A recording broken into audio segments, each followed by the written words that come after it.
듣는 생의 성적.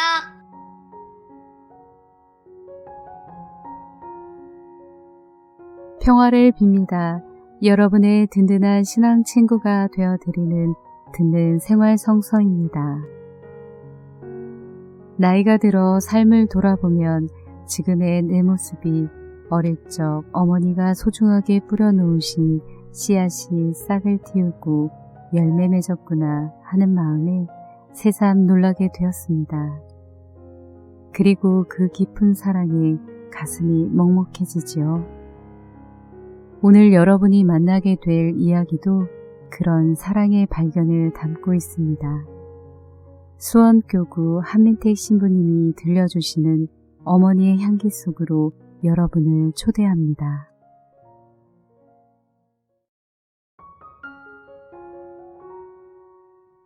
영원한 나의 친구 어머니.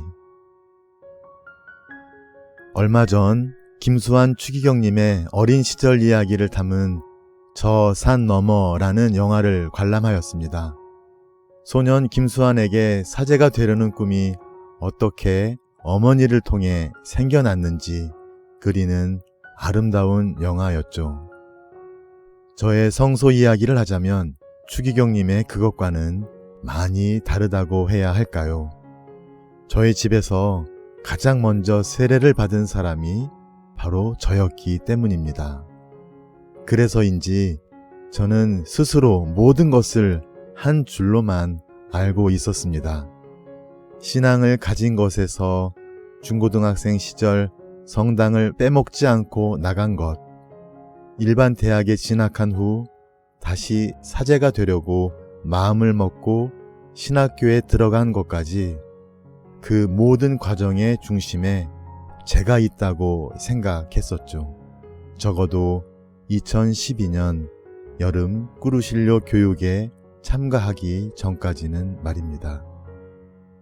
3박 4일의 빡빡한 일정 동안 어린 시절부터 사제가 되기까지의 일들이 파노라마처럼 펼쳐지면서 저의 삶과 신앙 여정 구비구비에 자리하셨던 부모님이 눈에 들어오기 시작하였습니다. 저의 신앙과 성소는 저에게서 온 것이 아니었던 것입니다. 교육 마지막 날 미사가 끝난 후 성당 뒤에 서서 저를 위해서 기도하고 계신 어머니를 발견할 수 있었습니다. 그 새벽에 그 먼 곳까지 오셨다니. 어머니께서는 언제나처럼 늘 그렇게 그 자리에서 아들을 위해 기도하고 응원하고 계셨던 것입니다. 삭바느질로 시작해 평생 한복집을 운영하신 어머니는 무슨 연유인지 저를 성당 유치원에 보내셨습니다. 그토록 가기 싫었던 성당이었지만 이내 친구를 사귀며 재미를 느꼈고 초등학교 3학년 때 부모님도 곧 세례를 받겠다는 약속을 담보로 저는 세례를 받게 되었습니다. 그로부터 2년 후 부모님과 남동생 모두 세례를 받고 우리 집은 가톨릭 집안이 되었습니다. 어머니는 예전부터 성당 생활을 동경하셨던 것 같습니다. 나중에 여쭈어보니 성당 사람들이 함께 어울리며 활동하고 기도하는 모습이 그렇게 부러우셨다고 합니다. 조부모님의 극구 반대에도 어렵사리 갖게 된 가톨릭 신앙은 어머니의 삶에 그리고 우리 가정에 큰 변화를 가져다 주었습니다. 어머니는 우리 신앙의 중심에 늘 서 계셨습니다. 밤늦도록 바느질을 하시면서도 틈을 내서 성당 활동을 열심히 하셨고 선교도 활발히 하셨으며 배녀도 많이 두셨습니다. 어머니는 놀라운 생활력과 억척스러움으로 우리 가정을 이끌어 주셨습니다. 늘 긍정적이셨고 어떤 위기와 시련에도 굴하지 않고 이겨내셨습니다. 제가 어머니로부터 물려받은 많은 것 중 내세울 만한 것이 있다면 아마도 억척스러움이 아닐까 싶습니다. 굽히지 않는 생활력과 끝까지 해내고야 마는 끈기, 바로 어머니의 그것이 우리 가정을 살렸고 우리의 신앙을 굳건히 지키게 하였습니다. 3년 전 어머니의 췌장암 소식은 우리 가족 모두에게 큰 충격으로 다가왔습니다.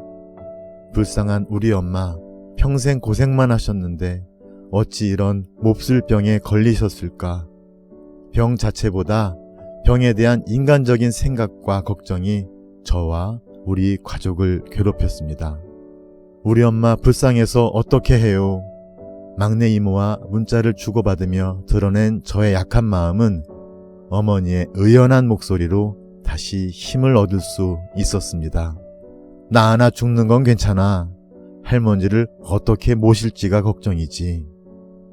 다행히 수술이 잘 끝나고 어려운 치료를 받으신 어머니는 다시 일상으로 돌아오셨습니다. 이후 우리 가족은 많은 변화를 겪었습니다. 특히 아버지는 어머니가 하시던 한복집을 직접 운영하시며 손님 비위 맞추며 돈 버는 것이 얼마나 힘든 일인지 배우고 계십니다. 공무원으로 평생을 보내신 아버지는 정년 퇴직 후 하상신학원에서 신학을 공부하시더니 교리교사로 활동도 하시고 레지오 단장도 맡아보시며 농사일도 거두시는 등 그 어느 때보다 바쁜 나날을 보내십니다. 한 번은 막 교리교사 봉사를 시작하신 아버지를 격려해달라고 어머니께서 이런 문자를 보내셨습니다. 신부님, 아버지 내일 교리교사 하신다고 열심히 컴퓨터 치셔요. 학생이 1명이래요. 기도해 주셔요. 첫날이에요. 올해 초 췌장암 재발이라는 또 한 번의 청천벽력과 같은 소식을 듣고 우리 가족은 다시금 기도로 하나가 되었습니다. 한 치 앞도 알 수 없는 길을 매일 걷는 듯 살고 있지만 정작 어머니는 아랑곳하지 않고 씩씩하게 치료를 받고 계십니다. 누가 엄마 보고 암 환자라고 하겠어요. 더 열심히 걷고 맛있게 음식 드시고 용기를 내어 매일을 활기차게 시작하는 어머니를 보며 기적이 따로 없구나 하는 마음이 듭니다. 여러 차례 후유증으로 고생하시면서도 늘 긍정적으로 굳건히 당신 길을 걸어가는 어머니를 보며 가슴 뭉클함과 감사함을 느낍니다. 그렇습니다. 어머니는 결코 포기하지 않으십니다. 계속 앞으로 나아갈 것입니다. 지금까지 그러하셨듯 잘 이겨내실 것입니다. 그 힘들다는 항암 치료를 견디며 건강한 삶을 꿈꾸는 어머니의 아름답고 고귀한 희망 앞에서 암도 힘을 잃고 말 것이 분명합니다. 많은 사람의 걱정을 뒤로하고 어머니는 오늘도 앞을 향해 계속 나아가십니다. 어머니의 그 희망차고 의연한 모습 앞에 숙연히 고개를 숙이며 내 삶을 새롭게 살 것을 다짐해 봅니다. 제겐 늘 친구와 같으신 어머니. 힘겨웠던 유학 시절 어머니는 통화를 마칠 때면 저에게 이렇게 말씀하셨죠. 신부님 사랑해. 저도 사랑해요. 그리고 이제 덧붙입니다. 엄니 화이팅이에요. 이 한마디가 하느님 마음을 울려 병마와 싸우시는 우리 어머니 마음 깊은 곳에 당신 위로와 사랑의 힘을 전해주시기를 간절히 청해봅니다.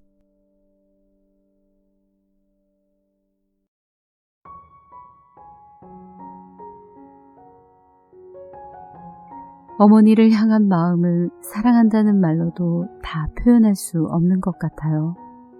힘겨웠던 유학 시절 수학이 넘어 어머니가 해주시던 신부님 사랑해 라는 말씀을 되뇌시며 신부님은 끝내 눈물이 북받치셨습니다.